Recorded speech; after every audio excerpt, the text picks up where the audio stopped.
Монголын нус давчаа түгээмэл их төслийн 3 цуврал ном гаргахаас тэргүүн болон дэд дэвтрүүдийг хэвлээд байгаа. Цуврал комик ном бүх насны уншигчдад зориулагдсан байгаа. Эхийн утгыг алдагдуулахгүйгээр дахин найруулж уран зургуудаар төрсөлж үзүүлсэн ном юм а. Харин төслийн дараагийн шат анимашн кино байх юм байна.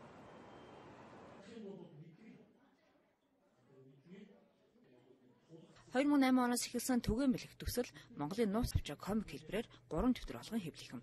Тэргүүн дэвтэр Чингис хааны уг гарал хамаг Монголын хан болон нэртэйгээр өнгөрсөн онд хэвлэгдсэн бол эсхий турагтныг нэгтгэх их Монгол улсыг байгуулсан нэртэй дэвтэрт уншигчд хүрээд байгаа юм. Сүүлийнх нь энэ оны сүүлчдэр уншигчдын гарч хүрнэ. За ингэснээр Монголын нууц давчаа бүрийн ихээр комик ном болж байгаа юм. 13 дугаар зууны ахуй соёлыг хүүхэд багтад сонирхолтой дүрслэл зурглаар үзүүлж байгаа түгээмэл их төсөл комик номуудын дараа бүрэн хэмжээний анимашн кино болох юм.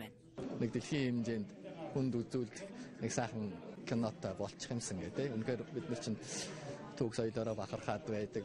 Боловч бас хүнд гаргаад үзүүлчих юмгүй суугаад дараа аргагүй үнэ юм да. Walt Disney нэг өөр юм.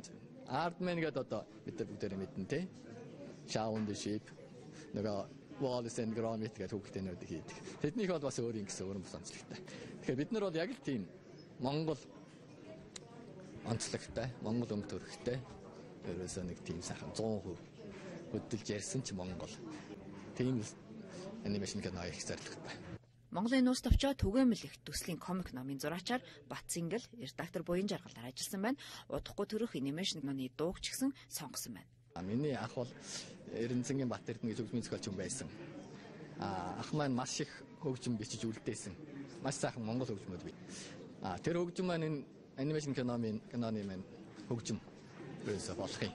За кино бүтээхэд санхүүгийн асуудал хүнд байгаа гэдгийг төсөл санаачлагчид хэлж байлаа. 1940